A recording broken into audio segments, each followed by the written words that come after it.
শুভ সকাল সবাইকে। তো এখানে দেখো আমি ঘুম থেকে উঠলাম, ওঠার পর একটু ভিডিও করে নিলাম। আর এখানে হচ্ছে এটা আমার পাশের বাড়ির দিদন, আর এখানে মা ঘরটা লেপে নিচ্ছে আর আমি এখন ঘরটা ঝেড়ে নেব। তো দেখো আমি এটা হচ্ছে আমাদের মাঝের রুম, তো এটা ঘরটা ঝেড়ে নিচ্ছি। আর আমাদের না কাম করতে বেশি টাইম লাগে না জানো তো, কারণ আমরা তিনজনে তিন দিকে করে নিই, মা একদিকে করে, বোনও একদিকে করে, আমি একদিকে করি, তার জন্য তাড়াতাড়ি হয়ে যায়, তো কষ্টই হয় না। আর এখানে দেখো সঙ্গীতা ও মানে ঠাকুর ঘরটা ঝেড়ে আর কাপড়গুলো ঠাকুর ঘরে কাপড়গুলো ধুয়ে দিয়েছে।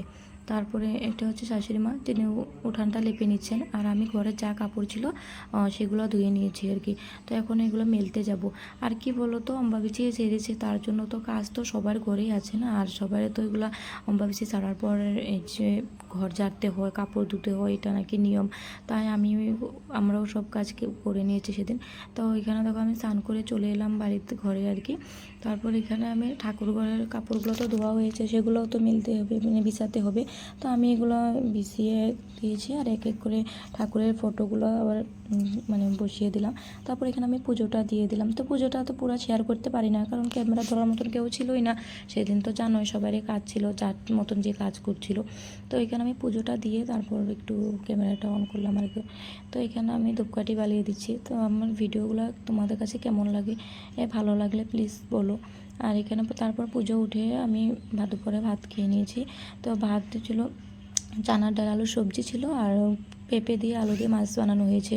তারপর দেখো খেয়ে দিয়ে ঘুমিয়েছিলাম। ঘুমানোর পরে এই যে গটগুলো আসে না, এগুলো আমাদের বাড়িতে তো মানে দোকান, আমাদের তো দোকান আছে ভান্ডারির, তো দোকানের জন্য আর কি আনা হয়েছে। কত গট এনেছে, আর সেদিনকার ঘরটর ঝেড়ে সাফা সুফা করলাম সবাই মিলে, আর এখন দেখো পুরো ঘরে জাম হয়ে গেছে। তারপর এগুলো গুছানোর পর একটু হাত পা ধুয়ে মানে ঘুরতে যাব, তো রেডি হয়ে নিয়েছিলাম, অল্প ঘুরতে যাব ভাবছিলাম।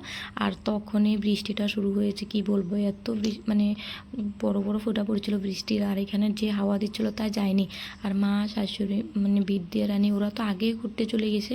তারপর দেখো বৃষ্টি পড়ছিল দেখে মা শাড়ি দিয়ে বিদ্যা রানীকে ডেকে নিয়েছে, আরও তো কি খুশি। আমার মা বলছিল নতুন বউ, আরও কি হাসছিল মার মুখের দিকে দেখে দেখে। তারপর সন্ধ্যা হয়ে গেছে, আর মা এখানে দেখো ওর সাথে একটু খেলু করছে, কারণ ও খেলতে ভীষণ পছন্দ করে, আর মাও ওর সাথে সারা মানে পুরোটা দিন টাইম কাটায়, ভালো লাগে আর কি, সবাই মিলে একসাথে থাকি। আর এখানে পুতুলটাও ধুয়ে দিয়েছিলাম, অনেক লেতরা হয়েছিল। আর ওটা পরে আমার সঙ্গীতায় ভিতরের পুতুলগুলোতে তুলো আছে না, ওগুলো ঢুকিয়ে দিয়েছে। তারপর সন্ধ্যাবেলা রাতে আর কি, রাতের খাওয়ার আগে সঙ্গীতা পুরি বানিয়ে নিয়েছিল সবার জন্য, তো ভাতও ছিল। তারপর বৃষ্টি দিন ছিল, আর চানার ডালের সবজি ছিল দুপুরে, তাই ও একটু পুরি ভেজে নিল আর কি। তো দেখো পুরি ভাজছে, আর ও পুরি ভাজলে মানে বহুত ভালো লাগে খেতে, পুরো নরম নরম হয়েছিল। তো দেখো আমি ওর জন্য বেরিয়ে নিয়েছি, সবার জন্য বেরিয়েছি। তো ভিডিওটা কেমন লাগছে, ভালো লাগলে